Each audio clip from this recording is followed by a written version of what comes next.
What's up with y'all, man? We got another video. This video is 4 months of serving thing moments caught on live stream footage by Chilling Scares.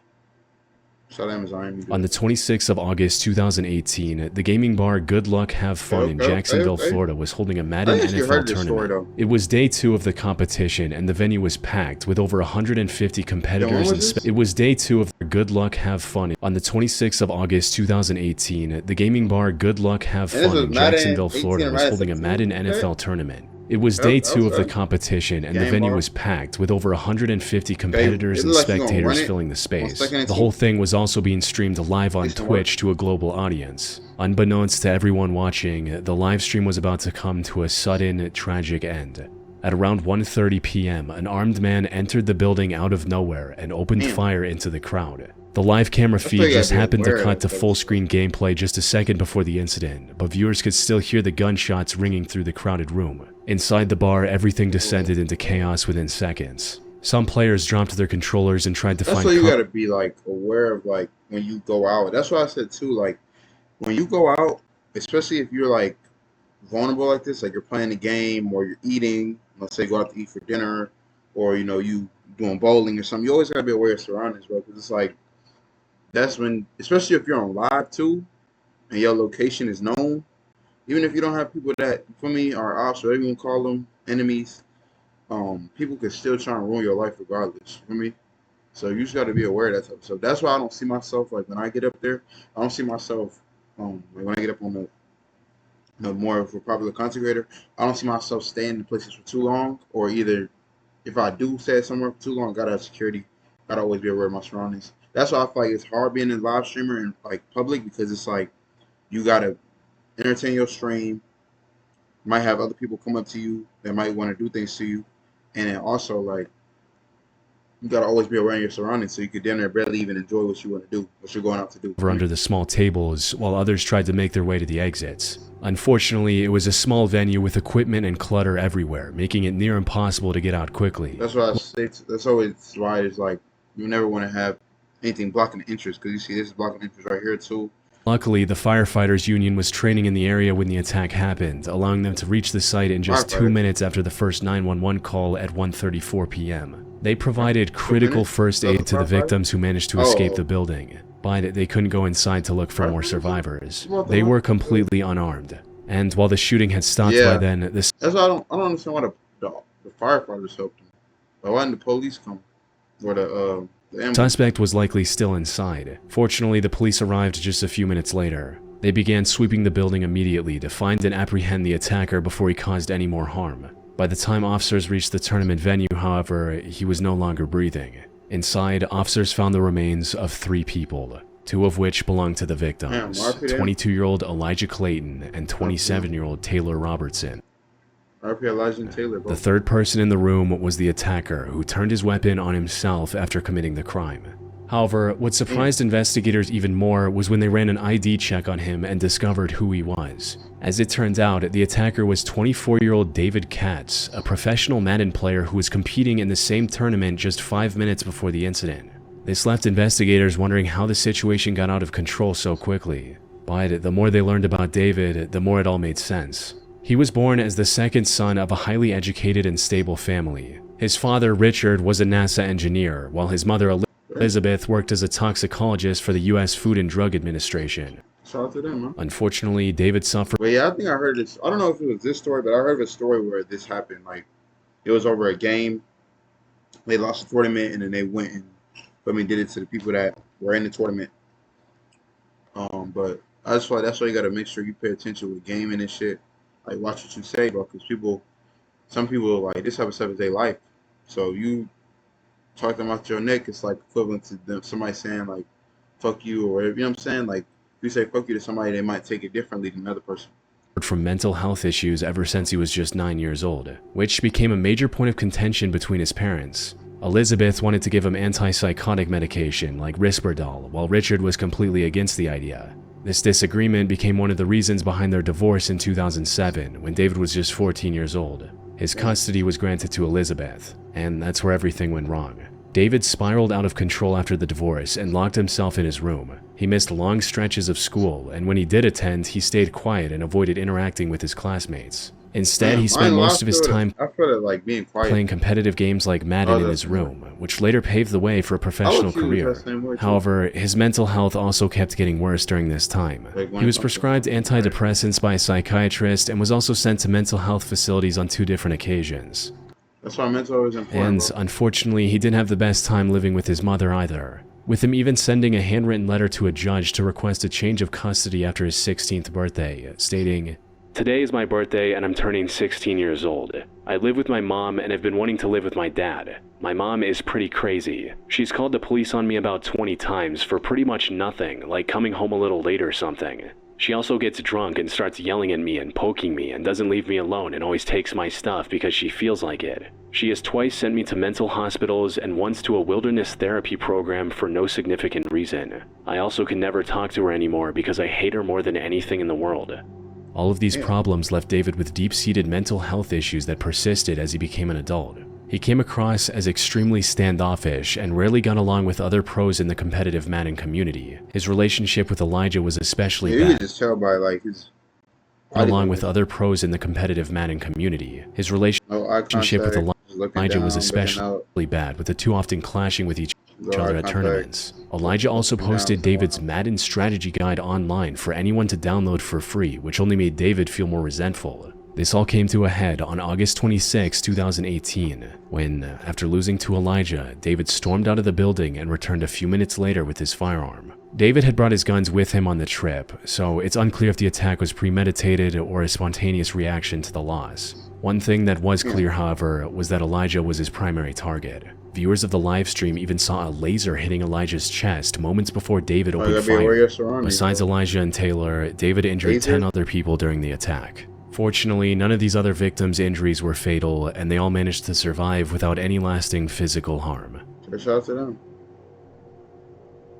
So, The beware how y'all Katmai talk to National yourself, Park in mental health Alaska also. is home to dozens of strategically placed cameras to observe the local brown bear Bears in the crib? population. Feed from these cameras is also live streamed on the internet, mainly for education and I remember I entertainment. used to watch these. Viewers tune in to watch bears compete for we the used to best watch these in fishing school. It spots wasn't and bears, get ready it was for like deer hibernation. and shit. But in September 2023, one of these live streams ended up serving a White much greater purpose. On the 5th of September, the camera mounted on the peak of Dumpling Mountain showed like a tigers, too, I man remember. emerging from the dense fog. Like He was tigers, likely a deers, hiker and who had shit. climbed the mountain earlier that day, but had become think it's lost and polar bears stranded in due to Africa. extreme weather. And it wasn't looking good. He was soaked to the bone and was visibly shivering with each step. However, with the little strength he had left, he approached the camera and said something into its mic. It was extremely windy, making his words almost impossible to hear. Fortunately, the one word viewers were able to make out was the most important one.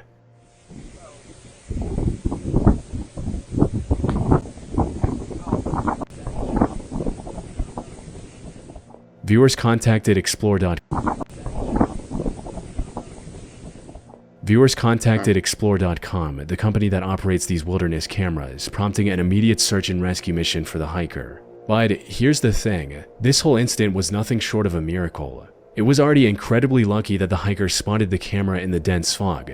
But not only was this camera live streaming the footage on the internet, it also had 19 live viewers. He could have easily missed the camera entirely, or the live stream could have had no viewers, since there wasn't that much happening on the mountain at the time.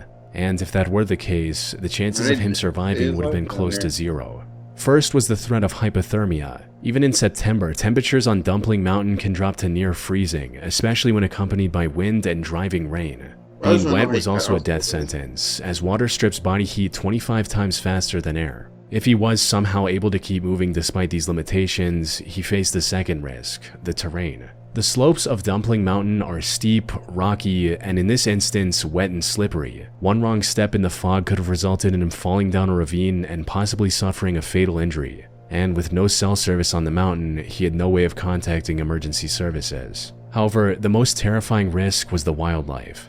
Katmai is home to one of the densest populations of brown bears on the planet. In September, these bears are in a state called hyperphagia, which is a biological drive to eat as much as possible before hibernation. They are active, focused, and most importantly, aggressive. A lost hiker stumbling through low visibility terrain was not a good combination. Luckily, he was able to avoid this grim fate entirely. Rescue workers reached the camera's location within a few hours, giving the hiker a second chance at life. All thanks to those who just so happened to be tuned into the live stream. It's about though. So that dude. One of the unsettling things about live streams is how unpredictable they are. There's no editing, no pause button, whatever happens, happens in real I'm trying time. to tell you, especially like concerts too. And unpredictability isn't just something we see online. Real life has its own version of it too. Sometimes things show up when you're not planning for them. Sometimes you realize you've been putting something off for longer than you should.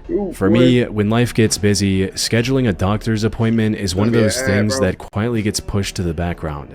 It's not that I don't want to see a doctor, it's that the process feels exhausting. What with May on Facebook 2000. I thought he was slick. I thought I didn't understand that. On the morning of May 18, 2023, at around 9 a.m., 30-year-old DeMonte Sherrill went live on Facebook. However, the purpose of this live stream wasn't to entertain his viewers or make money. Instead, this was his way of saying goodbye to his family while trapped in a hopeless situation. The day started off like any other for DeMonte at his construction job on Liberty Road Drive in Charlotte, North Carolina. He was assigned to the 6th floor and got to work not long after clocking in. Things were going smoothly until around 9 a.m. when someone started putting in the foam insulation on the ground floor. This foam mixture was created on site by mixing 2 different chemicals in a machine. Unfortunately, the foam caught fire from a stray spark, which quickly reached the main apartment building. And since most of its wooden frame was still fully exposed, the fire spread faster than anyone could have imagined. The entire building was covered in thick black smoke, with parts of the flame reaching 2,000 degrees Fahrenheit.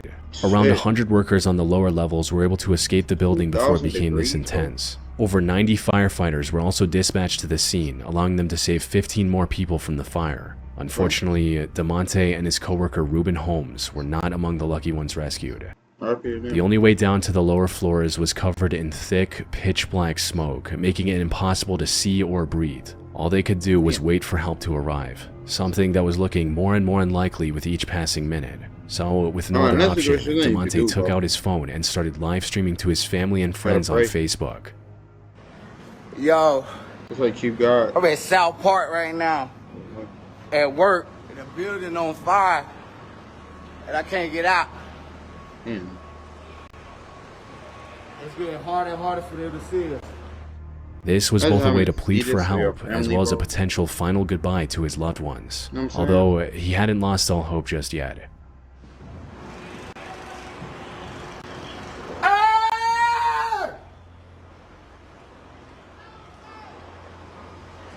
Somebody heard him.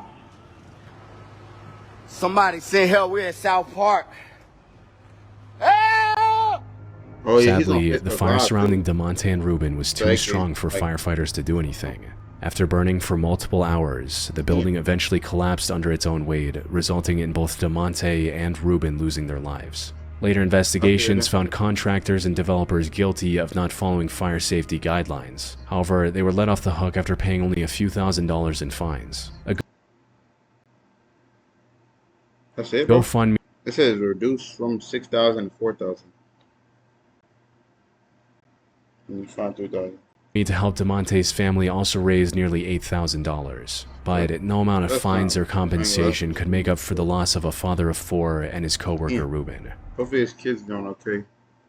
And his family, same thing with the other dude. On November 22, 2016, 19-year-old Anthony Gelia went live on Facebook from Jackson, Michigan. He appeared heavily intoxicated from alcohol and potentially other harder drugs. I stopped taking drugs, man. He was also extremely angry at something. However, understanding the source of this anger was easier said than done. He was waving his firearm around, drinking even more, and speaking words that I'm trying to tell you, bro, some people don't need were barely bro. comprehensible. You know what's funny? I could go over there right now and pop a pig in the head. I could go pop a pig in the head. Come on, bro. I don't even like my life. Hey, stop! And he's with a girl, too. I like my life. No laws, no nothing for me. I don't give a I got one in the chamber right now. Baby, stop! Come on, bro. I have no problem. Baby, stop! From what the viewers were able to gather, Anthony was mad at his younger brother, Noah. There was already a lot of tension between the two ever since Anthony's parents kicked him out of the house. But then, Noah apparently sent a threatening message to Anthony, which sent him off the rails completely and resulted in the Facebook live stream on November 22. It's not off right now. Almost. Baby, stop! But almost isn't enough, right? Let's go. I'm so scared. What's up? What's up, Live? Can someone talk to me? Alright, who wants some beef? Who wants some beef? Alright, if there's just one of you, then I'll fight you. But if there's more than one, I'll shoot. What's up? What's up? I'm crazy. Guaranteed. I ain't gonna lie, bro. Guaranteed crazy. This isn't healthy, bro. Anthony I watched you strong. He spent much of the early stream making vague threats toward Noah and those closest to him. Now, this would normally be the end of it, but for Anthony, online threats were only the beginning, because he next went to the house where Noah was staying and actually opened fire, all while still broadcasting everything live on Facebook. Maybe he just wanted to scare his brother Noah. Come on, bro. Unfortunately, this plan backfired horribly. Bro. You see, the bullet missed Noah completely and went through the basement door on the other side of the room. Behind that door was the other resident of the home, 26-year-old Brittany Southwell, who was holding her 7-month-old baby at the time. The bullet hit her in the back before doing irreparable damage to her internal organs. She was rushed to the hospital as quickly as possible, but tragically passed away soon after, leaving her baby without a mother. Anthony was arrested and taken to the police station for questioning. However, even after taking the life of an innocent bystander, he didn't show an ounce of remorse. Crazy? Who's crazy? Who's crazy? Who's crazy? Stop it. Who's crazy? Give me that. You have to Let's go. Get out of here. Oh, I understand why, bro, because you mad. You're dumb. You're being dumb. What's up? What's up? See me in the Aryan Brotherhood in prison. See me there. He went as far as to say that he could have killed everyone in that house if he wanted to during interrogation, as if that somehow justified or excused what he did. Anthony stood trial for taking the life of Brittany in May 2018 and was given a life sentence without the possibility of parole. Bro, RIP everybody that died, man. Y'all stay safe out here. Y'all do live streams and show y'all where y'all surroundings. Get you a security if you need to. For sure. I might make more video today. See ya.